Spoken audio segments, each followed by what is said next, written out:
purpose of what I am going to talk to you about today is to show you how to win the agency game. And the reason behind that is so that when things get hard, and I promise you will if they haven't already, I know most of you on this call, and I know that you've all dealt with hard times if you're not going through them now, but we all know both in the agency space and just in the business space, being an entrepreneur in general, it's hard, right? So my goal is to show you how to win, at least the way that I figured out how to win, so that you don't just fucking quit and give up everything that you've worked up until this point for. So let's jump in. How to win the agency game. Some of the concepts that I'm going to share with you here today, we don't have 4 hours, we don't have 6 hours, and a lot of them will require a deeper discussion. Some of them I'll dive into a little bit today, and others will happen on future calls. So this is your incentive to actually show up on these weekly meetings with me if you both, number one, want to have interactive discussions, and number two, if you want me to unpack some of the concepts that I'm going to talk about in depth, right? I'm even open to you sharing things with me and us diving in deeper into those concepts in the future. I also know there's a lot of smart people. It's not like I'm the one who has everything figured out here. There's a lot of smart people that I'm fortunate enough that are in the group and on this call. And I would love in the future for some of you to be able to share your concepts as well. So first of all, before we even move forward and before I say anything else other than the little that some of you know about me, why should you listen to me, right? In order for you to want to know why you should listen to me, you first have to understand what the hell I'm doing nowadays, because some of you know, some of you don't know. I'm not running my agency anymore. In fact, the handsome, intelligent gentleman that has taken over my agency is on this call. Kendall, lifelong friend. He's crushing it. I'm very proud of him, but I don't have an agency anymore, right? So my new business is a private equity firm. That business is called Limitless Capital. And what I want to do is I want to partner with successful digital marketing agency owners and help you scale using the same concepts that I've used, and then help you sell as part of our portfolio for a much higher enterprise value than if you go sell your business solo. And I know this from experience. You will get less money if you sell individually versus as part of a portfolio. Caveat, it's fucking hard to sell as part of a portfolio. So let me just give you an example. Let's do some math really quick. Agency A. So Gil, let's say me. I own Agency A. I own 100% of my agency, and that agency is generating 1 million in EBITDA. If you don't know what EBITDA is, you got to go Google it. You're an entrepreneur. You got to know this shit. Agency A is generating 1 million in EBITDA. Gil sells his agency solo. Man, hold on. Let me take a breather here. Dave, I see you. Your co-host. Let people in, please. Cool? Sure. Thank you. I appreciate it. I'm going to lose my flow if I keep letting fucking people in. Okay. Agency A is doing 1 million and Gil sells it. I own 100% of it. I sell it for a 2.2 multiplier. Simple math. I get 2.2 million minus broker fees and taxes and all that bullshit. I gross 2.2 million. Agency B, let's say somebody, Dave, also mute people if they got background, please. Yep. You have the ability to do that, right? Mm-hmm. Thanks, brother. Agency B. Erin owns 79% of Agency B, and she's partnered with Limitless Capital, Gil's new business. She's also generating 1 million in EBITDA. Erin sells her agency to a PE company as part of Limitless Capital's portfolio acquisition, right? The collective portfolio together is generating 5 million in EBITDA. For simple math, let's say 5 agencies are each doing 1 million in EBITDA, right? Therefore, the PE firm is willing to pay an 8x multiplier because of the higher collective EBITDA. Erin walks away with 6.3 million or 4.1 million more than Gil did, only owning 79% for an agency with the exact same profit. On top of all that, big, huge cherry on top, Erin got Gil to negotiate the deal on behalf of her. That's my new business in a nutshell. That's what I'm doing. So here's why you should listen to me. Number one, this is free. You're all on this call. Some of you on this call have actually bought coaching services for me. Some of you have offered to give me money. There's other people that have offered to give me money. And if I really wanted to, I could try to sell the course, right? For 2,000, for 5,000, for 25,000. I don't know. It depends, right? I'm pretty good at sales. I could go sell some people my course and private access to me. Not to mention, I have experience. I have knowledge that is valuable. This is free, meaning I can only benefit if you win and if you find me valuable. It's not like I collect the money and then later you go, that kind of wasn't worth it. If you don't take any, if I don't give you value, then this means nothing. I have done what most of you want to accomplish. I've generated 7.5 million in profit. This isn't just flashy numbers and revenue. 7.5 million in profit in my bank account that I have access to now in 3 years, and I've exited my agency, most of it.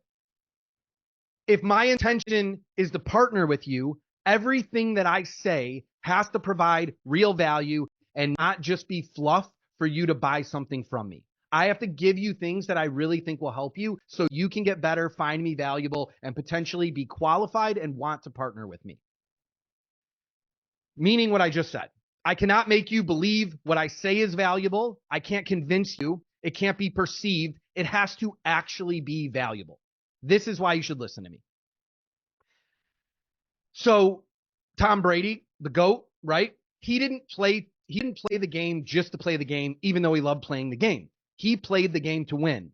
And I believe that if you hear the term burnout, if you're not playing the business and the agency game to win, you will burn out, you will get frustrated, and you will maybe quit.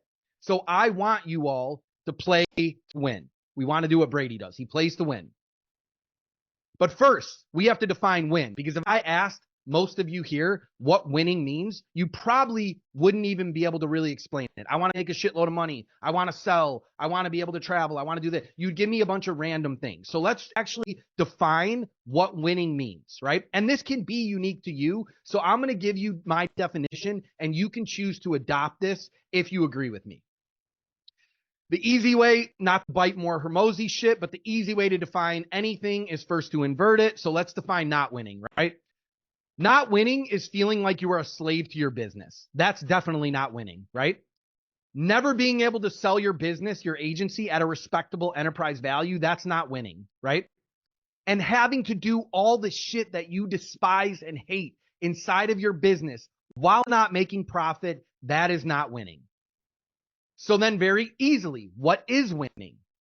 Winning is you get to work on your business. I'll use the gym analogy as an example. In the morning, when I go to the gym to exercise, I'm at a state in my life where I get to do this. On the days that I feel tired, I tell myself there will be a day when I'm an old man where I might not be able to do the things I do now. Therefore, it's challenging, it's hard, but I get to do this, right? We should get to a state in our business where we feel privileged to be able to work in our business, right? We're not a slave to it. We have an option to dip out for a month if we want to. We have an option to never work again. We get to work in our business. That's the state that I want to get you to. That's one of the check marks in winning. A business that runs very profitably while you get to do all the things that you love. Important disclaimer here. Love does not equal fucking easy. Just because I love giving this presentation to you right now. This is not easy for me. I had to put this together. There's nerves to overcome. Is anybody going to like this? Is this shit? Take this out, add this in. It's not easy, but I love doing it. So don't confuse the two, right? I hate managing client accounts in my agency, right? So I hire someone that loves it and is better at it than me. Therefore, I don't have to do it, right? So number two, your business is making good money and you just get to do shit you love. That's winning.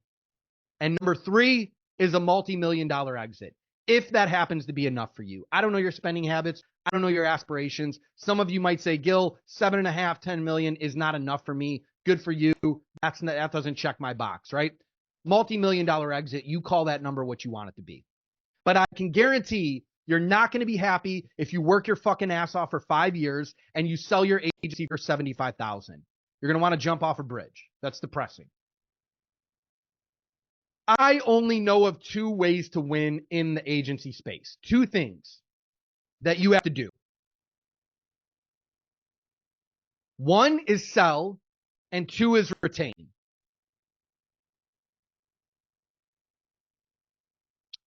Everything you can possibly think of inside your agency falls into these two categories. And if it doesn't, it's not important. It's a waste of your time. If it doesn't roll up to either acquisition or keeping the people you've already acquired, it is a waste of your time. There's a lot of things that fall under this. So again, don't get confused. But ultimately, it's selling and retaining. That's how you win. Important, very important. There are many ways to sell in your agency. Some of you are better at cold email in your agency than I ever will be, right? The strategies that I share are what I know, what I used, and what have worked best for me. I'm not going to try to teach you about some fucking shit that I haven't done and that I don't know about. That's a fake guru. That's somebody who's full of shit. I'm not full of shit. So I'm going to tell you about the things that I've actually done and have actually been successful for me. So the first one is paid ads, right? And these are things that you all know. You first need to have a competitive offer or a guarantee, right? I see people in today's market come out saying we've overpromised and we've gotten too competitive and we've priced ourselves out of the market. Try doing the alternative. Try erasing all your competitive offers and your guarantees and still running paid ads and see how that works for you. Because your competition is not going to stop doing this. So paid ads, you first need a competitive offer or a guarantee. Number two, you need to be able to close deals along with carefully constructed sales deck, and I'll explain why. Your sales deck should only serve two purposes: to overcome objections proactively or to build value in your service. Every other thing inside your sales deck is fluff and is a waste of space and time.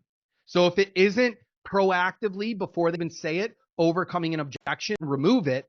And if it isn't building value of your product, of your service, then remove it. Get it out of there. The prospects only care about one thing, and that is the likelihood that you will help them achieve their dream outcome. So talk about that. They don't care about your detailed history of how you started. If it might sound interesting to you, but they don't care. They don't care about certain bells and whistles that you have. All they care is about the likelihood of achieving what they want to achieve. We get confused at thinking we need to build up the credibility of our agency by telling the story, and the story doesn't attribute or connect with what they're actually trying to accomplish. So if it isn't doing that, then get it out. It's a waste of time. And you will actually lose attention. And here's some tips for your demo deck. If you're overcoming new objections at the end of your sales pitch, your demo deck is not good enough. That's the easiest way to determine if it's good enough. Identify the objection, build slides around that objection, create a key at the end of the sales deck so you can reference back when they bring up the same objection, and recycle that over and over. So let me give you a real life example. If you're on a sales call and you hear a new objection, that is an indicator that you need to build a new slide. You need to collaborate with your team, your sales team, your leaders, your people, your closers. Collaborate what's the best way to overcome that objection. Ask it in the group. Ask me. Build a slide around overcoming that objection, and then never fucking worry about it again. You've already overcame that objection before they bring it up. And guess what? If they happen to zone out and not pay attention while you're selling them, and they bring up the same objection, your key says, hey, closer, go back to slide 17 and remind this prospect that you've already addressed the objection they're bringing up. And then you say it again to them. Measure how much you spend on paid ads. How much cash did you collect? How much more cash are you likely to collect? LTV. This is what we call LTV, right? So if you collect $6,000 up front and your LTV is $10,000, that means that you're likely to collect another $4,000, right? Everybody with me on that? If you collect $6,000 up front, LTV is $10,000, that means you're likely to collect $4,000 more. So how much did you spend on paid ads? How much cash did you collect? How much more cash will you likely collect? If this equation is positive, right? If your cash collected plus your contract value, which is different than LTV, that's the amount the client is committed to pay you, right? So let me just say that again. If your cash collected plus your contract value is more than your ad spend, and your contract value is contracted money your prospect client now is committed to pay you. LTV, if your cash collected and contract value is more than your ad spend, you scale your ads. LTV is a bonus. Don't factor in LTV because it's not guaranteed, right? That's a bonus, and that's the money that we use to scale our business, right? And pay people and all that. If it's not, meaning if you collected less cash and the contract value is less than your ad spend, you get better at closing deals. And the way you do that is you stay in this group, you show up to Thursday calls, or you go learn from whoever the hell else you want. There's a million people out there, right? The only thing that's special about me versus all the other salespeople is I am centric to agency. I know your business. I understand it. This is what I'm doing. I'm not trying to just teach you about sales in general. Although those concepts can be helpful, I'm going to teach you specific things that apply to an agency, right? So if your cash collected in your contract value is not more than what you pumped out in ad spend, get better at closing deals and then repeat the process, right? One tip here is to not always measure on a monthly basis. My suggestion is you measure on a quarterly basis because you're going to have months where you take an L, right?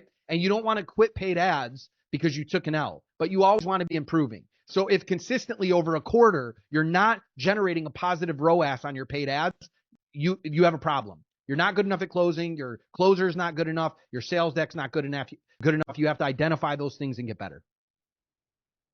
The second part of how you sell, I've learned to sell, I've scaled my agency, is partnerships. So let's first talk about who, because people are like, cool, partnerships. Who do I even partner with, right? Franchises. Boom, easy one.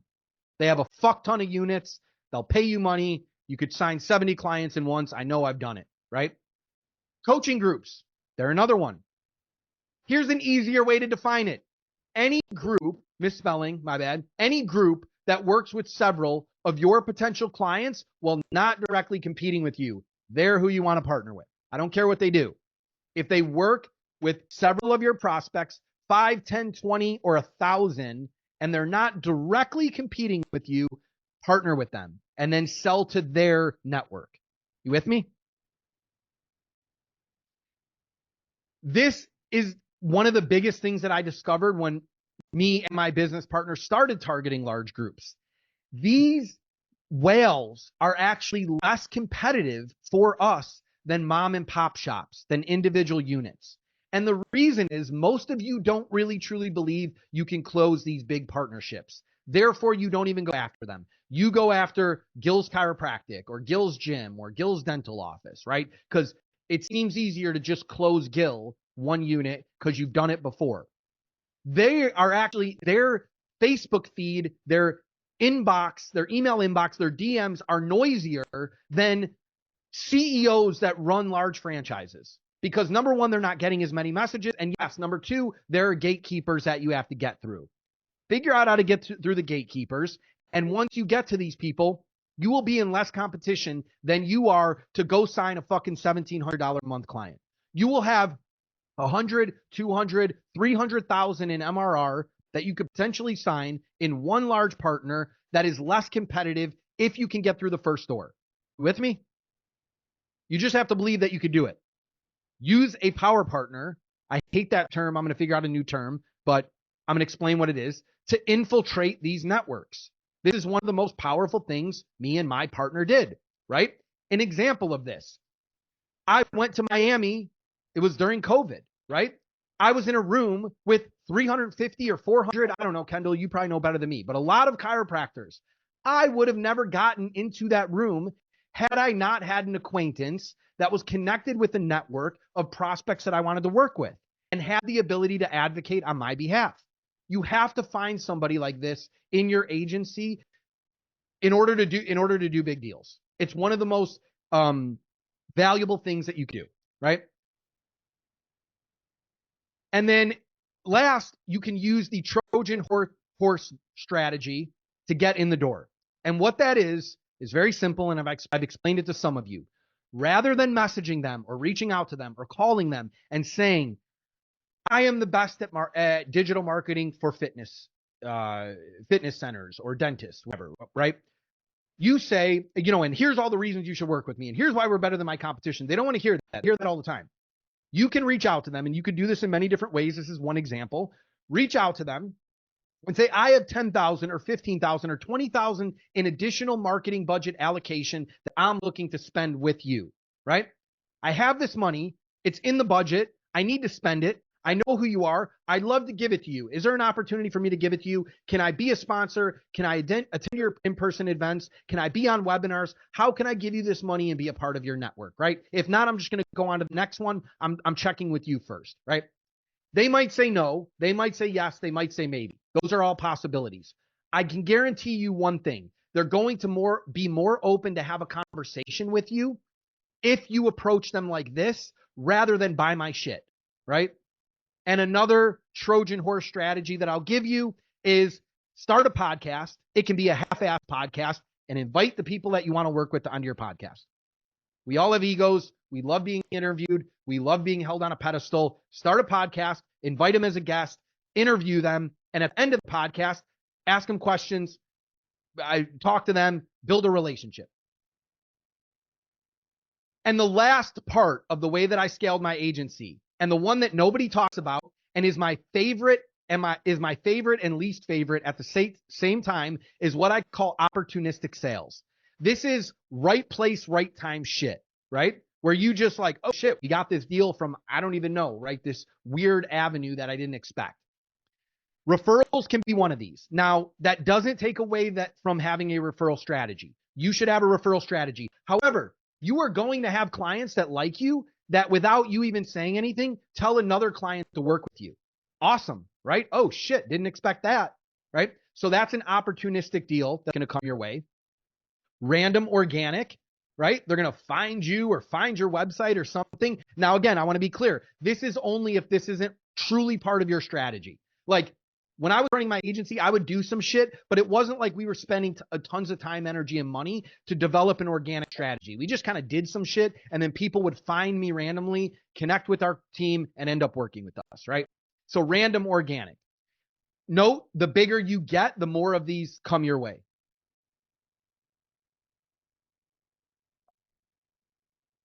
And last, random cold email or DM. And what I mean, again, if you're not sending these in mass, which I'm not crazy about either one of these strategies because attrition happens very quickly. In my experience, email falls apart within 3 months. So everybody that's like selling cold email strategies, don't buy it for more than 3 months if you want my good advice, because after 3 months, you're going to burn your list out and that's it. It's done, right? Then you got to wait like a year to do it again. However, you can shoot some emails and some DMs every now and then or whatever, and you will get a couple deals randomly. I can't tell you how many times I've just shot a DM out and all of a sudden, boom, the client signs with us, right?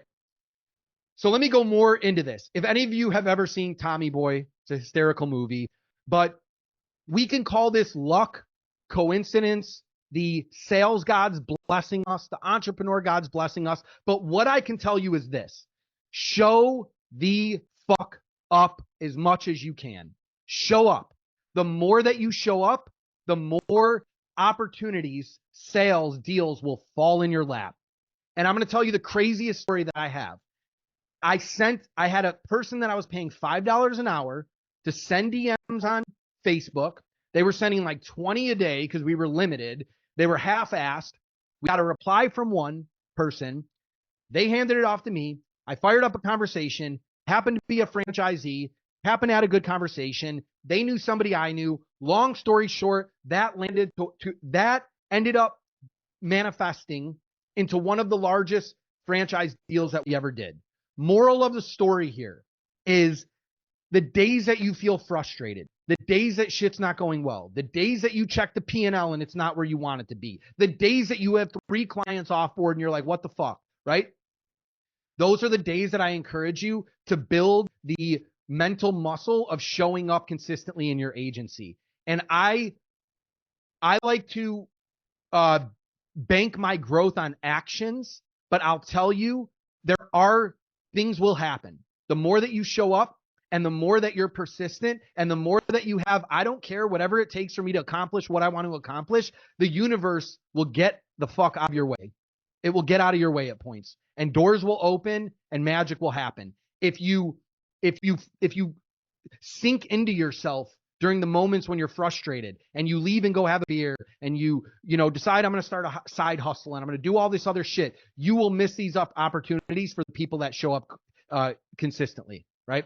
And if you guys remember the scene from Tommy Boy where he was like pitching the guarantee, ironically, it was the guarantee he was pitching, right? He didn't have the guarantee on the box, right? And at the end of it, the guy's like, sure, I'll buy from you. And he's like, what? He didn't expect it, right? Shit like that will happen even if you're Tommy Boy.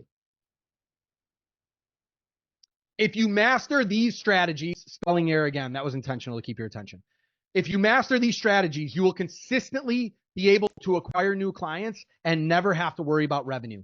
I'm not saying you're going to ball out for the rest of your life. I can tell you, agencies that I'm affiliated with, even though we get nervous and even though we're trying to grow and even though things aren't always good, we're consistently closing deals every month. There's no months that go by where we're not closing deals. We're closing deals, right? Because they figured out these or other consistent sales strategies. And I'll leave you with this last tip on sales. Fulfillment's always hard. Scaling's always hard. If you scale back your sales at times that you're trying to fulfill, you will never be consistent and you will never give yourself the opportunity to level up. Do both. When it gets hard to fulfill, figure it out while still selling. All right, number 2, retain, right? So the second way is to retain, to win the agency game. There are only 3 ways to retain your clients, believe it or not. Improve your product, set expectations, and build relationships. Okay? That's it. There's no other way to do it. Good? Improve your product, therefore you improve your client results. Here's the problem with this. You want to know what's fucked up about improving your product? Here's the problem. What is good enough to never lose a client? I don't know. I've had clients make hundreds of thousands of dollars. I've had clients make 30, 40, 50x ROAS and still threaten or actually leave. So especially in a compelling world of marketing where we're all very good at making big promises and saying we're better than the other. If a client generates a 50x return with you, they still might leave. They still might feel like another agency can do better. Isn't that crazy? But that's a reality. The only time this is crazy clear to a prospect is when your product is so much better than it cannot be ignored. Amazon, right? Amazon just wins our business because it's awesome. It's easy. It's simple. We can return shit. It comes in 2 days. They have fucking everything. The prices are pretty competitive, right? Like, they just win. They're just better. It's just so clear that they're better than other e-com agencies. I have yet to meet an agency owner or come across an agency that is so much better than the others that they are the Amazon of digital marketing, right? And I'm only talking about digital marketing agencies here. If you're looking to build another product, whatever, this doesn't apply to you, right? Steve back in. If you're looking to build something else, doesn't apply. We're talking about agencies, right? I have yet to meet any agencies, even ones that reinvest millions into their business, that it's so much clear that they're better than all the other ones. There's differences, but even the little guys can compete with the big guys because the product is not that much different. We're generating leads on social media, right? We're booking appointments. Some of us got a call center, right? Some of us got automations and some AI and shit built in. No. This does not mean you shouldn't get better. Always get better. Always improve your product. Always reinvest in your business. In fact, it's the first place that you can reinvest. And when I say your product, your people are your product as well. Your team is your product. Client success is a product. So reinvest in your team, reinvest in your people, right? And also stay tuned in the Limitless Facebook group and get on these calls, and we're all going to get better at fulfillment, and we're all going to get better products. I promise. Number 2. Set better expectations. This is really hard in a world where we're all making big promises and guarantees, right? And let me just give you my example. Some of you have heard this story before, but let me give you my example of the progression of guarantees in the agency space. Somebody built a digital marketing agency many moons ago, and then they started advertising to get clients. And then they said, hey, Mr. Client, I'll do all your digital marketing for you so you don't have to worry about this shit, right? And the prospect, chiropractor, dentist, fitness, whatever, went, man, this is really great. I could pay you money and you do all the work for me. And they're like, yeah. They're like, cool. Here's $2,000 a month. Do it for me, right? Then the next savvy agency owner, because we're marketers, came along and said, hey, Mr. Prospect, I'll do all your marketing for you and I'll guarantee you 100 leads. How about that? And then that prospect went from this guy over to this guy and said, I'm going to go work with this one. Because not only are they going to do the work, they're going to guarantee a result here, right? Then the next one came along, said, I promise appointments. I promise showed appointments. I promise new patients, new customers, new clients. Hey, only pay me per new patient. That's the progression of guarantees. And that's the place that we are in. Business is competitive, right? So how do we offset this, right? How do we mitigate this, these big guarantees and these high expectations while still remaining competitive? 3 ways. Onboarding, you got to call out the struggles before they happen. We know what can go wrong with our clients. We've seen it play out a million times. So why not tell them of the possibilities beforehand and start working to overcome those things beforehand so they expect them when they happen, right? Proactive issue resolution, communication with your clients. Use your check-in calls. It's not, check-in calls for CS are not about, yo, how is it going? Great to talk to you again, right? It's not for that. It's topic-led discussions to strategically build a relationship and set expectation. Once again, I'm trying to get you guys to eliminate. We're taking the Tesla model here, right? I'm trying to get you guys to eliminate useless shit. Anything in your check-in calls for client success that isn't building the relationship or setting expectation is a waste of fucking time. Waste of time. Get it out, right? They could be talking about their kids or their dogs, and that's not a waste of time if it's building the relationship, right? But anything else that isn't doing that, the hey, how's it going type shit, that's a waste of time.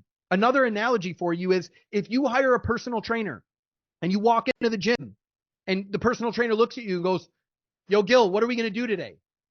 I would look back and go, what am I paying you for, right? Your client success, man, we changed the name of them in my agency. We call them marketing consultants because they're there to consult, coach, drive, set expectations. That's what your team should be doing. And last, relationships. The craziest thing an acquaintance of mine shared that is the truth. Clients will stay longer or forever, even with poor results. This is how impactful your relationships are. You could not be getting clients results and they will stay with you because you have a strong relationship, because they trust you, right?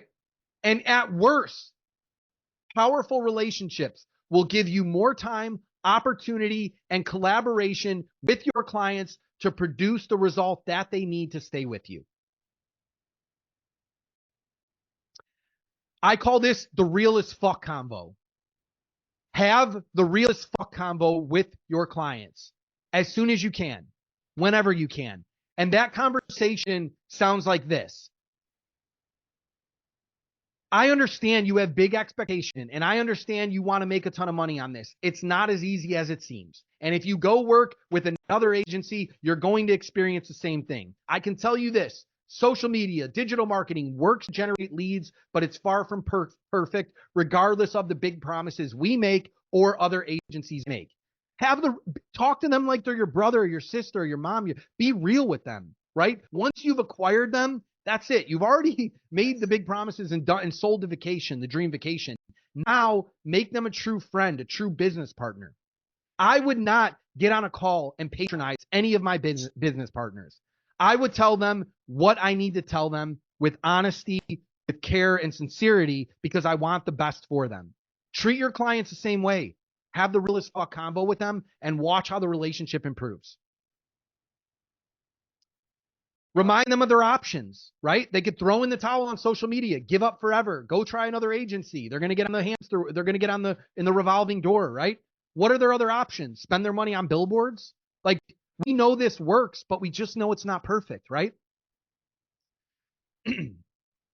If we sell and retain, we will have resources. We can do 2 things that I'm talking about with you here today, we will have resources. And if we have resources, which is money, right? This will allow us to hire A players. Let's not spend an hour now defining what A players is. We can do that later, but let's just use that term, right? It's cliche. Resources and money allow us to hire A players to do the jobs we despise or are not good at, so we can delegate, right? That's what selling and retaining allows us to do. They will be better than us. People will be better than us in those roles, either for one of two reasons. They're better at them, or our time and energy is finite. We can't do everything great, right? They will allow us to focus on what we love and we are good at. Reminder, love doesn't mean easy, but these people are the most important thing inside your agency as you sell and retain, scale. Sell and retain equals scaling, right? These people will allow us to do what we love and what we're good at, right? And when hiring is done well, which is another skill you'll need to improve, but when hiring is done well, over and over, you end up with a profitable business that allows you to only focus on what you love. Equals, we are not a slave to our business at this point. We get to. It's a privilege. We have the permission. We want to. We get to work in our business, but we can step away and it will still thrive. At this point, we have reached 2 of our 3 definitions of winning. If you've done and accomplished everything that I've talked to up at this point, you have reached 2 of our 3 definitions of winning. Do you remember the first 2? You get to work on your business because you want to. It's a privilege. You're choosing. You're doing the things you love. And you have a business at this point that runs very profitably while you're doing the things that you love, right? So we've accomplished 1 and 2. There's several important factors when increasing the enterprise value of your agency, of your business, making it sellable, an exit, as we call it, such as systems and processes and how well you negotiate an exit and client LTV and ratios of client revenue, all this shit and due diligence and all this crazy stuff, right? There's all these important factors. The average agency with 1 million EBITDA, as I showed you earlier, sells for a 2.2 or 2.7x multiplier. That doesn't make me happy. This is where I can come in the future after you've done 1 and 2. I can help you sell it for more, and I can help with all the negotiation on behalf of you. It's not a pitch. I'm just sharing what I'm doing. The most important factors out of all the other things I just listed off when you're selling your agency are these things. Here's the most important things if you ever want to sell. And let me back up. You will want to sell if you do everything else I shared with you here today, right? You'll get to a point that you will want, or maybe you won't. Maybe you'll just love it and you'll chill and you'll just collect money every month, right? But if you don't complete 1 and 2, you can't even do 3. And if you complete 1 and 2, you're probably going to have a badass opportunity to complete number 3. The most important factors when selling are consistent EBITDA over an extended period of time. Agencies that hit big numbers and then brag about it and then fall off a cliff a month later, I hate to break it to you, your business is worth jack shit, because any sophisticated buyer is not going to give you money for that. They're not stupid. I'm buying and investing in agencies. I'm not stupid. I know what to look at when I'm buying, and an agency that makes a little money, then goes down, then goes up, that profits, it doesn't. That's not a business I want anything to do with, right? And how much does the business rely on you? We all love our businesses very much. If you have kids, they're a second kid to you or a first kid. And if you don't have kids, yeah, they're just your baby, right? We tend to be attached to them and don't want to let go of things, but we have to, because this is also an important factor when exiting. If everything relies around you and your brain power, the enterprise value of your agency will be lower, because I don't want to have to keep you forever. I'm not going to be able to keep you forever. And if you leave when I buy, I don't want the value of the business to decrease. Therefore, I need you, the most important person in your business, to be replaceable. Want to know the beauty in all this, the magic? If you do everything we discussed here today, by default, you will create a sellable agency, including the people portion of this, which results in our last definition of winning. So if you sell, and I know there's minutia attached to this, right? There's strategy, there's tactical things that we have to talk about. But if we're talking about how to win, if you sell, retain, and then use your resources to get people, by default, you will create a business that is sellable at a respectable value. So here's what winning is. You get to work on your business because you want to. It's a privilege. You're not trapped. You're not a slave to it. You have a business that runs very profitably. Well, you get to do all the things you love in it, right? Not just, I don't mean love like go to the beach or whatever, right? I mean like the things you love in work, your purpose, your passion. And number 3, multi-million-dollar exit. If you agree with me on what my definition of winning is, these are the things at a macro level that you need to do to win the agency game. And one other thing that I'll leave you with is if you stood with me for this and you're listening to this or you listen to this in the future and we are in agreement with how to define win, you are ahead of 90% of agency owners immediately. Because I'll tell you, the conversations that I have with people, they don't even know what they're working towards. They're just chasing the next bag. They're chasing the next dollar. They don't even have an understanding of where they're going. You, in conclusion on this call, now have a destination. You understand where you're going. Now we need to do the things to get to the destination, which is what I'm here to do and here to help you with. That's how you win the agency game.